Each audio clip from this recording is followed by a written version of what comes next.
аз субҳи барвақт гурӯҳи сайёҳони ватаниву хориҷӣ назди нақлиётҷамъ омада бо рӯҳияи фараҳбахшу кунҷкобӣ роҳашонро ба самти дараи хуҷируди ноҳияи Варзоб оғоз карданд. мо ҳам гурӯҳи эҷодии барномаи сайёҳии варзишӣ бо онҳо ҳамроҳ шудем, то ҳамаи лаҳзаҳои ин сайёҳати ҷолибро сабт намоем ва дар бораи табиати зебову ҳайратангези ин минтақа барнома таҳия намуда пешниҳоди шумо гардонем.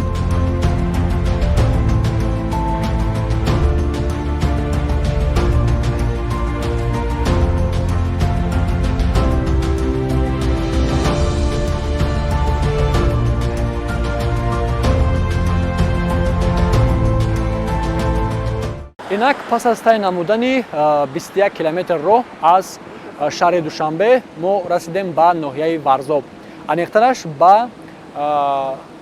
нуқтаи оғози хатсайри имрӯзаи сайёҳати варзишиамон. имрӯз мо ҳамроҳи як гурӯҳ сайёҳон дар ҳамкорӣ бо ширкати сайёҳии Амиртур ба яке аз минтақаҳои ноҳияи Варзоб, яке аз минтақаҳои сайёҳатбоби ин ҷо бо номи Хучируд меравем. моро тӯли сафар ҳамроҳ бошед.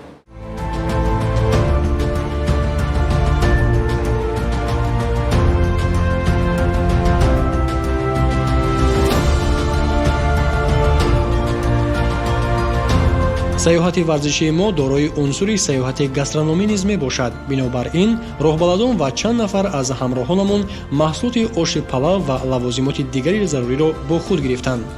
сайёҳон пур аз шавқу ҳавас бо интизорӣ эҳсосоти тоза ва манзараҳои ҳайратангез ба роҳ баромаданд, ки бо баланд шудан ба нишебии саргаҳи дара оғоз ёфт.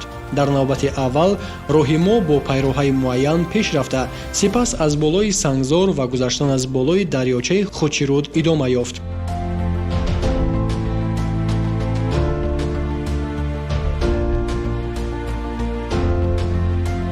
ҳамагӣ пас аз 10 дақиқа роҳ рафтан мо ба гӯшае расидем, ки барои истироҳату пухтани хӯрок хеле мувофиқ менамуд. дар атроф дарахтони кӯҳӣ ки баланд қад кашида буданд, фазои хомӯш ва осудаеро фароҳам меоварданд. роҳбалади хатсайр Баҳодур ба мо чӣ гуна гузаштани роҳи минбаъдаи сайёҳати варзишиамонро ки то ба шаршараи Хучируд рафта мерасад фаҳмонд. ҳама ба суханҳои ӯ бо диққат гӯш доданд, чунки дар ин баробар онҳо дар бораи таърихи ин мавзеъ ва гуногунии табиати он маълумот гирифтанд. тавре гуфта шуд, Хучируд ки наздиктарин дара ба пойтахти мамлакат ба ҳисоб меравад, бо эҳтимоли зиёд ба он маъно номгузорӣ шудааст, ки қад-қади дарёчаи ин дара дарахтони хучи худрои зиёд вомехӯранд. маънои дигари Хучируд бошад тезоб аст, ки ба ин дарахтони решаканшудаи дара дар натиҷаи селҳои мавсимӣ гувоҳанд. пас аз донистани ин ва дигар маълумотҳои ҷолиб дар бораи ин дара, ки баъдтар дар идомаи барнома ёдовар мешавем, роҳи асосии пиёдагардии мо оғоз ёфт. дара дар пешорӯ пурра боз мешуд ва ҳар қадар ки ба дарунтар мерафтем, ҳамон андоза манзараҳои аҷибтар намудор мешуданд. шавқ ва ҳаваси сайёҳон ба ин манзараҳо то рафт боло мерафт, ки ҳар яке аз гӯшаи ин мавзеъро аксбардорӣ мекарданд. хатсайри сайёҳати варзишии мо аз рӯи дараҷаи душворӣ сабук ва осон аст ва барои ҳамин дар он наврасон ҳам метавонанд ҳамроҳи ворисон иштирок намоянд. воқеан ҳамроҳи осон ва бемонияҳои хатарнок буданаш имконият медиҳад, ки ҳар кас дар ин ҷо эҳсоси амният бикунад ва бо табиат ҳамсафар шавад. ҷои анбӯҳи дарахтони мевадиҳанда, ҷои зарду ҷои ҳанӯз ҳам сарсабз, ҷои тӯдаи дарахтони селоварда ки воҳимангез менамуданд. ва ин ҳама дар дараи хурди аз ду тараф бо кӯҳҳои сангӣ ва дар биёна бо сангзори тӯлкашида иҳота шудааст. дар охири дара силсила шаршараҳо ки пуркунандаи ин ҳама зебоиҳост моро мафтуни худ сохт. пас аз роҳпаймоии наздик ба 2 километр шаршараҳои Хучируд пеши назар намудор шуданд. оби дарёча ки аз баландии сангҳои кӯҳӣ бо ҷараёни тез ба замин фурӯ мерехтанд, манзараи беназиреро ба вуҷуд меоварданд. садои шаршара гӯё мусиқии табиат буд, ки ҳар сайёҳро барои лаҳзае ба худ фурӯ мебурд. дар атрофи шаршара ҳамеша ангезаи таровату тозагӣ ва оромӣ ниҳон аст, ки ба дили ҳар кас сукуту роҳат мебахшад.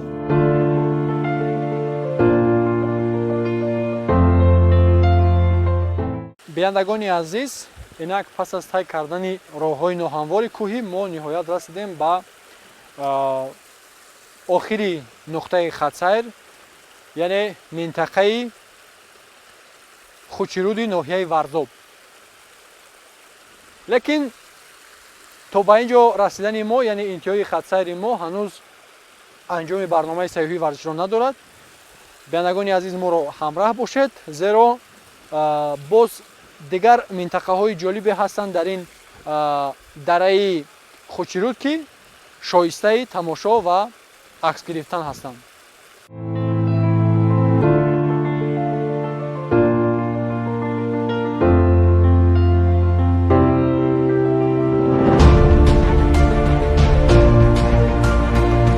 сайёҳон ин ҳолатро хеле писанд доштанд. ҳамагӣ дар чунин манзараҳои аҷиб худро хеле озод эҳсос мекарданд.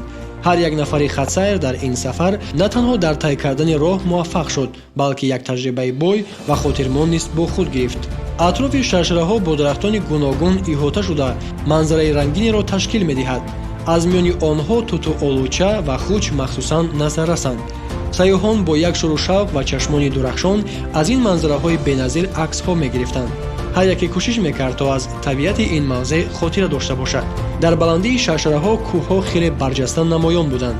ин кӯҳҳои бузург бо вуҷуди он ки аз дур ба назар мерасанд, ҳанӯз ҳам ҳамчун як рамзи тавоноӣ ва ҳашамати табиат ба ҳар нафар эҳсоси хурд будан ва бартарии табиатро мебахшед.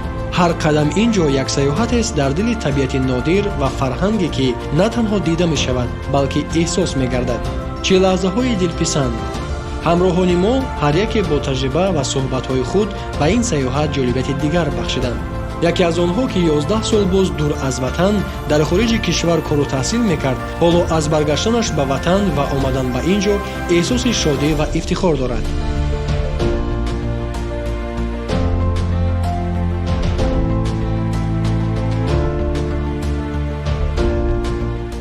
айни замон дар минтақаи Хоҷируд дар ноҳияи Варзоб ҷойгир ҳастем.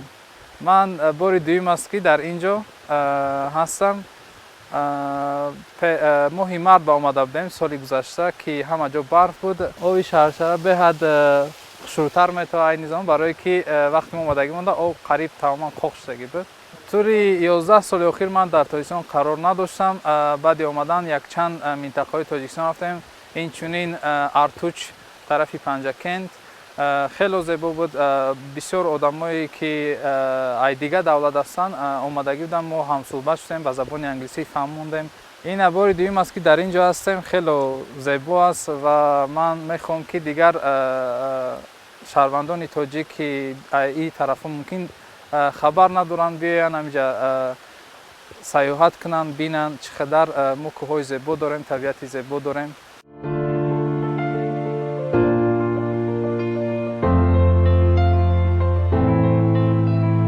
воқеан вақте як сайёҳи хориҷӣ Тоҷикистонро мебинад ва бо табиати зебои кӯҳҳои сарбаланд, анъанаҳои гарму меҳрубонии мардум ва фазои оромиву осоиштагӣ шинос мешавад, таъссуроти нотакрор мебардорад.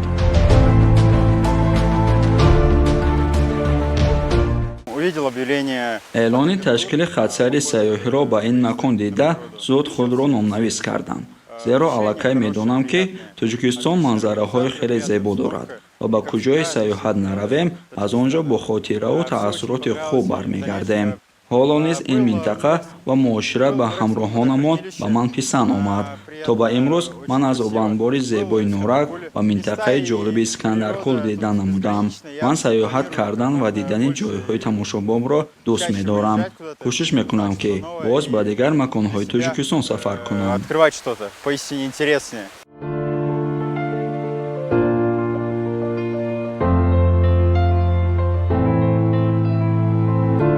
ҷавон духтари русиягӣ, ки Тоҷикистонро барои сайёҳат интихоб кардааст, бо эҳсосоти пур аз ҳаяҷон бо мо ҳамсӯҳбат шуд.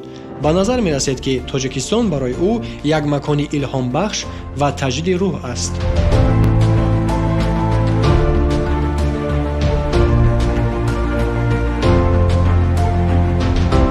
В Таджикистане уже живу 2 месяца.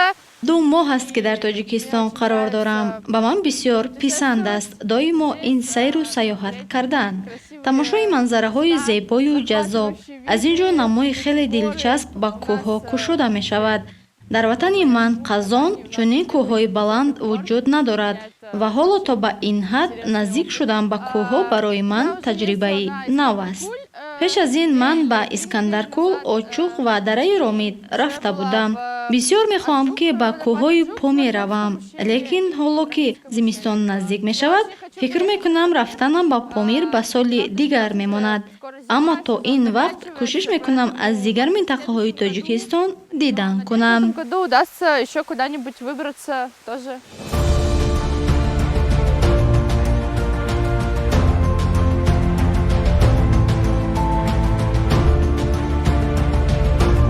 ҳамин тавр пас аз якчанд расмҳои хотиравии дигар гирифтан ва лаззат бурдан аз тамошои ин мавзеъ рӯз ҳам нисф шуд ва аҳли Хатсайр ба макони аввалаи интихоб намудаамон барои истироҳат ва тановули хӯроки миллии оши палов баргаштем.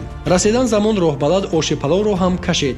Воқеан ҳам омода кардану хӯрдани хӯрок дар табиат хеле ҳаловатбахш аст. ҳамаи аҳли гурӯҳ дар гирди дастархон нишаста гарм суҳбат намуда аз тановули хӯрок лаззат мебурданд.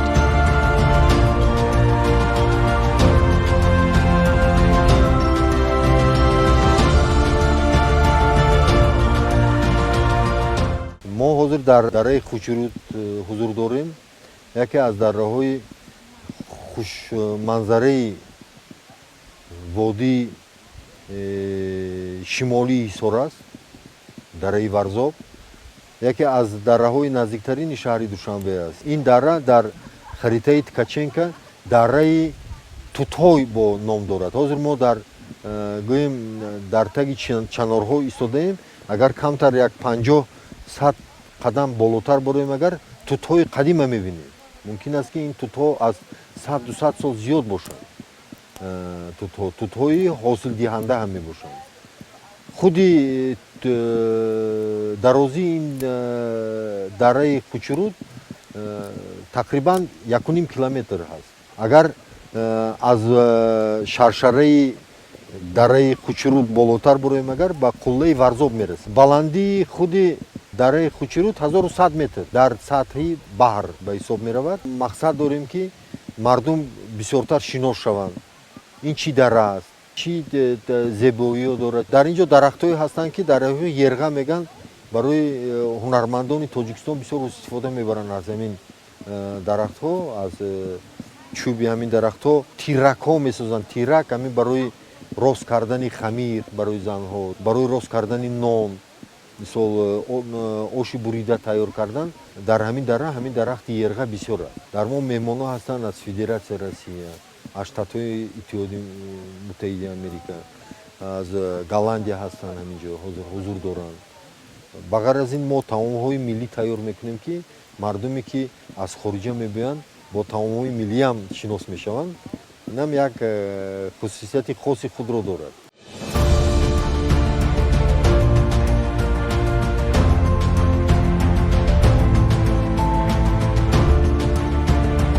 ҳамин тавр пас аз чанде истироҳату мубодилаи таъссуроти ҳамдигар лавозимотҳоро ҷамъ карда ба ҷузлонҳо гирифтем ва барои покиза нигоҳ доштани табиат партобҳоямонро ғун кардем.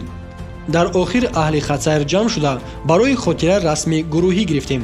биянагони азиз, умедворем ки аз ҷарони сафари мо ҳамроҳи як гурӯҳ сайёҳон аз дохил ва хориҷи мамлакат ба дараи Хучруди Варзоб ки дар ҳамкорӣ бо ширкати сайёҳии ватанӣ Амиртур роҳандозӣ гардид, таъссуроти рангин ва хотирмон бардоштед.